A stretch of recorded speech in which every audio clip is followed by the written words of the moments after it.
Oh my God. Survived the first day. It's not technically like the first day, but first day officially of online classes. And yeah, this is going to be a doozy. Completely spontaneous online YouTube live. Sorry, gang. Sorry, tribe. Tried to schedule this earlier, but just didn't have the time. Just a lot of stuff going on. Welcome to all my replayers. Thanks for hanging out. A4 22%. You really got to get a different username so I can, like, it's just hard on the tongue. So thanks for hanging out with me on the live feed. Completely spontaneous YouTube live. Giving it a shot. See how we'll do. As you can tell, I'm looking down here because I have my iPad open. It's a lot easier to check comments on the iPad than it is to try and do it on the mobile device on my iPhone. So a couple observations from this first experience with online learning. First of all, I'm so out of practice. So out of practice. The process for me to study and to conglomerate everything I want to do into one place at one space, it's taken me a lot longer than it used to. I can only imagine I should get better at it. This is also my first time utilizing the iPad for note-taking. Where was this thing at when I was in school the first time around? Good grief, so much easier. Now it's a little bit of a learning curve, but so much easier. The note-taking ability and having to save like pictures and documents and putting it all into a notebook and retrieving it, it's a lot easier. I'm going to be using the iPad quite a bit. As I have pointed out to the tribe earlier, I'm going to start using my iPad more for the videos. So today was not a difficult day. It was more of an introductory on how I'm going to do how my world is going to function.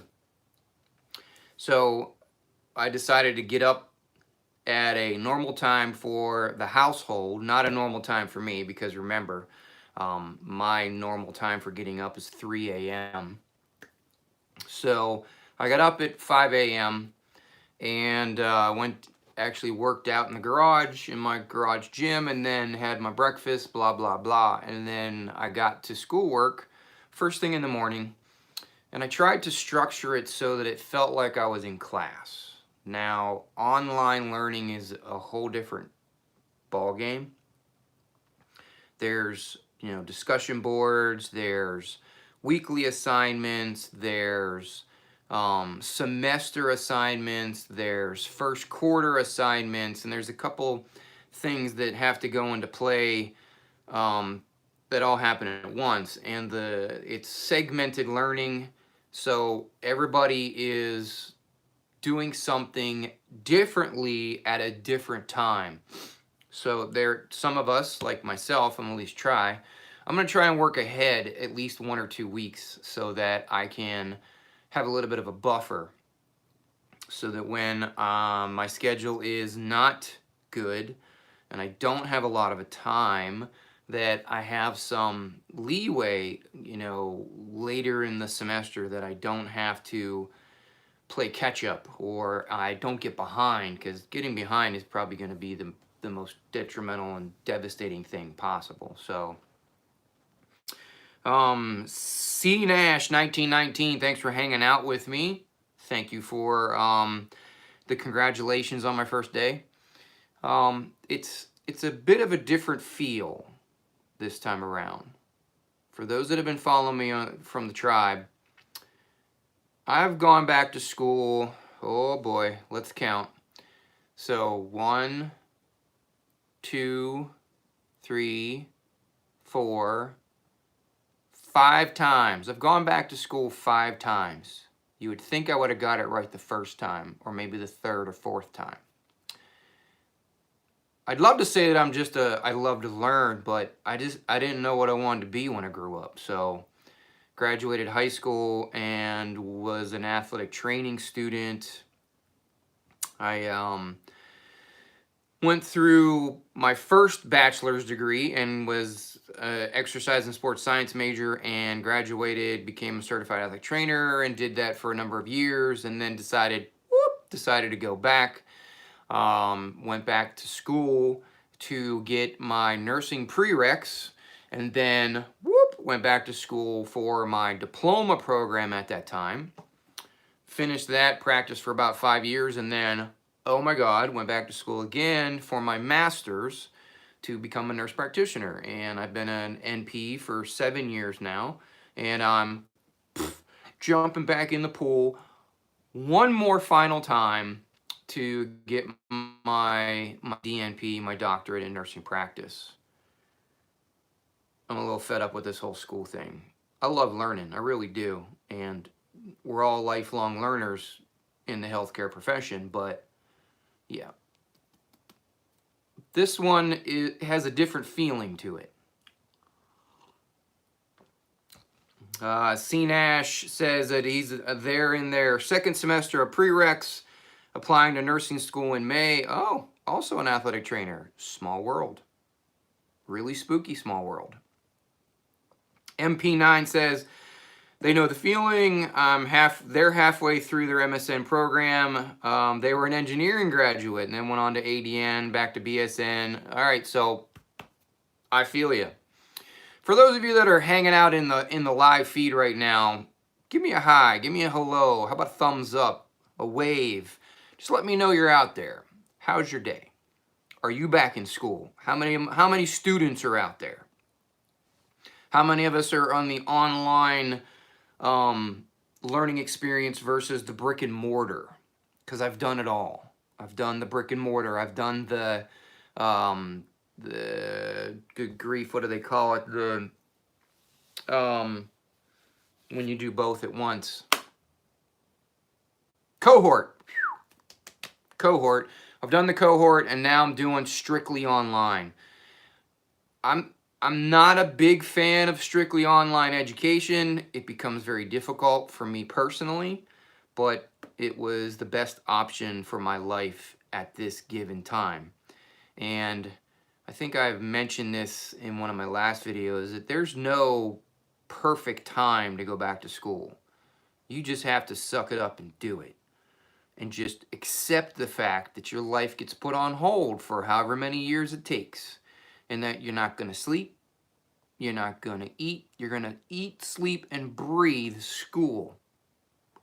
Doesn't matter how many classes you do or do not take. I think my hardest challenge, my biggest obstacle, is to get back into the school brain mode, to actually think about, you know, weekly assignments and things like that, because it's been 8 years. During the last semester to 2 semesters of my MP program, it was heavily clinically based. I think I had one small class between those last two semesters because I had already done all of the classwork. So I was living in clinicals. So this is going to be completely new. The last time that I did a purely online program where I didn't attend class, didn't go to clinicals, was way back when I first graduated with my diploma program. And then I think during the first years of my BSN journey, I did a one semester that was completely online. And I ended up going down to the brick and mortar school because it just wasn't for me. So this is a little scary. Let's check out some of the comments. Yavesh Crawford is a BSN DNP student. Congrats and best of luck.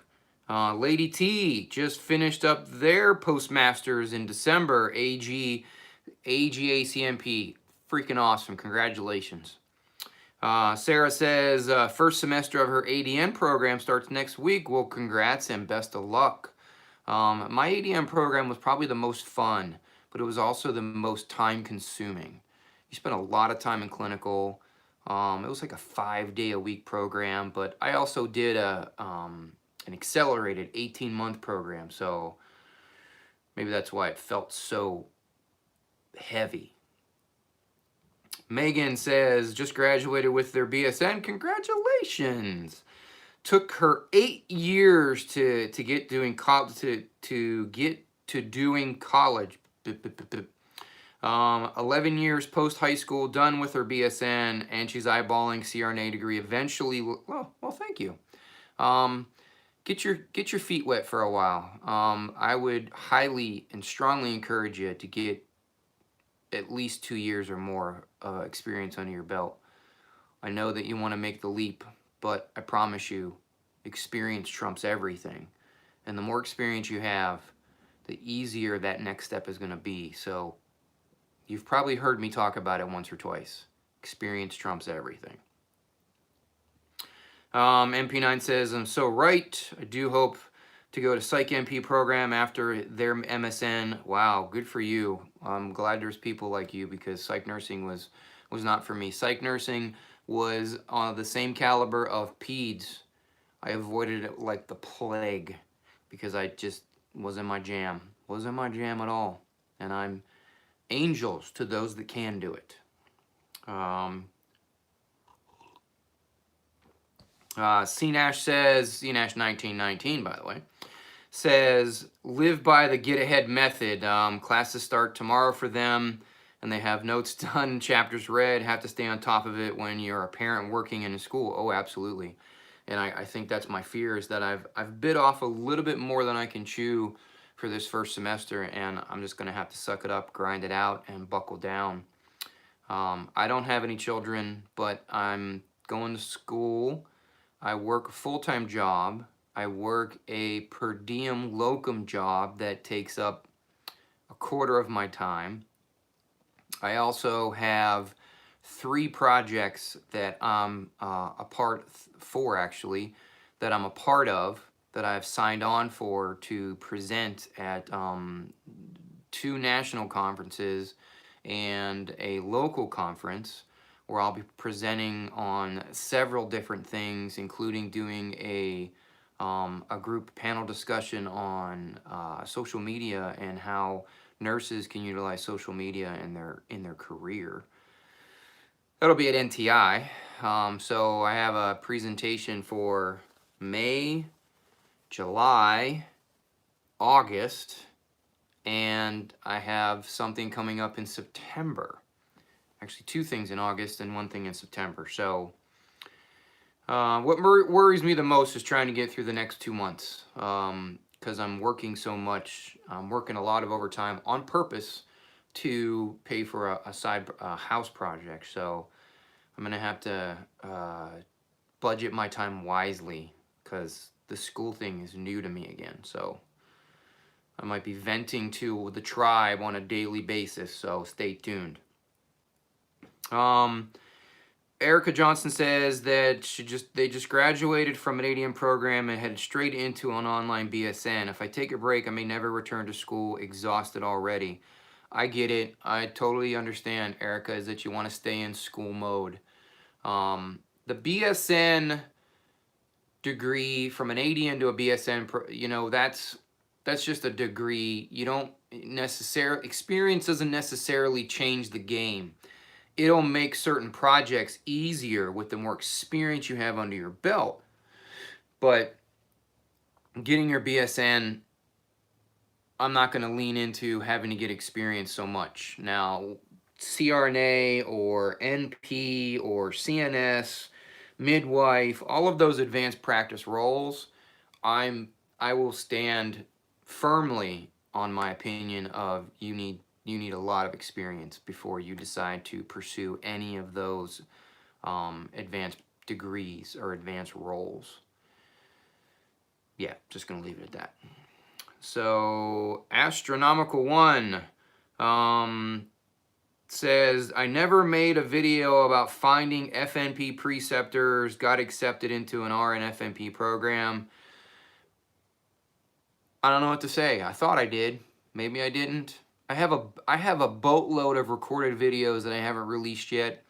I'll take a look tonight and see what I got. If not, I could probably do a video, but I'll be honest with you, it's going to be a short video.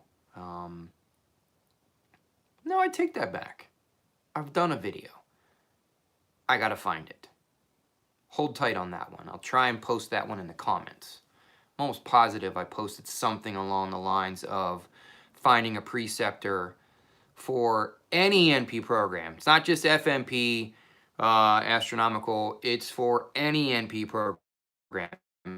FMP inclusive. Finding a preceptor for an NP program is difficult, challenging, and exhaustive. And sorry, hits a sore spot because it should not be that challenging, and it is. But I digress. Lady T says primary care, not acute care. Oh, my apologies. My apologies. So, you know, the acronyms kill me. I just I'm still an ACMP. I don't have the AG thing in front of it. I'm old school. I'm an old head. Sorry. David says, what about ER experience for acute care NP? I've already answered this in a previous video. You can search it on my channel. I talk about having any experience, let alone critical care experience for acute care NP. I stand by my statement earlier. Experience trumps everything. Is it a requirement? Is it a prereq? No, it is not. I haven't found a program where it's a prereq. But any program, anybody that's graduated and has become an acute care NP can tell you that any acute care level experience is going to help you. ER versus ICU, whatever, take your pick. It all depends on what your end goal is. At the end of the day, it's still practicing critical care medicine. I can't really speak to ER experience because I have none. I have zero. I don't know anything about ER experience. So would ER experience help you as an acute care NP student? Of course, because you're going to have to learn vasoactive drips. You're going to have to learn ACLS. You're going to have to learn time management skills. You're going to have to learn triage. You're going to have to understand diagnoses. So if you have a preference for the ER, by all means, go for it. So I think I've answered that ad nauseum. Yes? Okay. Yeah. So Lady T, yes, alphabet soup. I've actually done a video, and I think the title is actually called Alphabet Soup. It's like every year we create new acronyms for some other term or some other title. Let's confuse our profession just a little bit more. MP9 says, my videos have been educational and helpful. Thank you very much. I know you're venting at time, but it's okay. Psych nurse. Can't wait for the day of Dr. Sean. Nursing education needs reform. Oh, well, thank you. I was talking to my wife the other night about the fact that sooner or later I will be Dr. Dent. And I'm not sure how I feel about it yet. It's a catch-22. And I think I've had that. I've actually done a video on it. Jesus, I've done a video on a lot of things. That's what happens when you have over 500 videos on your channel. Are y'all aware of that? 500. 500. There are 500 videos on my channel. Yeah, 500. So, yeah, I talk a lot. I'm not sure how I feel about the whole Dr. Dent. Probably going to end up just calling me Sean. I am clinically, I have a clinical based position. I'm in the hospital more than I'm not in the hospital. Eventually when the time comes and I get this DNP and I have this doctorate, I want to teach in a classroom, and maybe in the classroom I'll be accepting of them calling me Dr. Dent. But more than likely I'm going to still have them call me Sean or call me Mr. Dent. Nah, I don't even like Mr. Dent. I'm informal. They're going to call me Sean. It's just the way it is. Sorry. Will I have earned the title at that time? Sure. But I'm not out to confuse anybody. I didn't get the title so that I have the really cool name. I'm getting the degree so that I can elevate my game, heighten my skills, and prepare myself for the leadership role that I'm interested in. Now, when I'm on the clinical floor, you will never call me Dr. Dent, ever. I will be Sean. I will be, nurse practitioner Sean. I will be nurse practitioner Dent. Just good old-fashioned Sean, because that completely confuses patients in every way. Because I'm not a physician. I have a doctoral degree. I will have a doctoral degree. Will, not yet, will. And I will never portray myself as a physician, and I'm not about to start confusing my patients. So that's all I got to say about that. Lady T says, found the video about you did about finding pre-servers, but it won't let me post the link here. The title was Help Finding NP School Preceptors and Which NP Certification Exam Should You Take? Thank you. I knew I did it. Lady T, if you're feeling rambunctious, you can post it in the comments section of the video. I don't know how to do that while it's in a live broadcast, so I wonder why you can't post it in the live chat. Maybe it's a setting I have to fix. Let me tap here. Nope, that isn't going to do it. So I'm going to have to look into that one. Thank you for finding it, though. Karen from London, England says hello. Wow, London, England. This is why I do this stuff. This social media stuff is amazing. That I'm literally chatting with someone from London. Hello. I'm located in Western Pennsylvania. Just mind-boggling. Does anybody else just find that fascinating? That we're having a conversation with people from all over the world right now in this little moment in my itty-bitty YouTube channel. How cool is that? Stephanie H. says, thinking about doing an MSN after her BSN. Any advice on things I should prepare do in nursing school right now that can help me be a good applicant for MSN program? Diversity of application. Doesn't matter if you got straight A's. Straight A's aren't enough. Straight A's are just one piece of the puzzle. What are you offering? What is it that sets you apart from other candidates? What kind of leadership skills do you have? What kind of projects have you done? What's your time management like? Have you taken on projects outside of working in the clinical floor, working in the job that you were hired to do? Are you doing anything for policymakers? Are you doing anything for your organizations?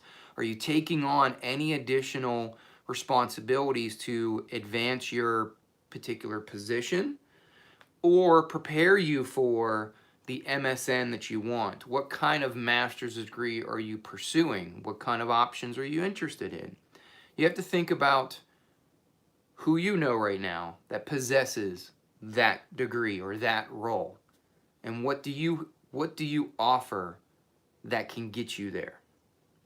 I always like to give the example of when you're interviewing, and your resume is easy. Everybody can look at the piece of paper and they can read from top to bottom what you've accomplished from that moment, in that moment, which is going to be just like every other applicant.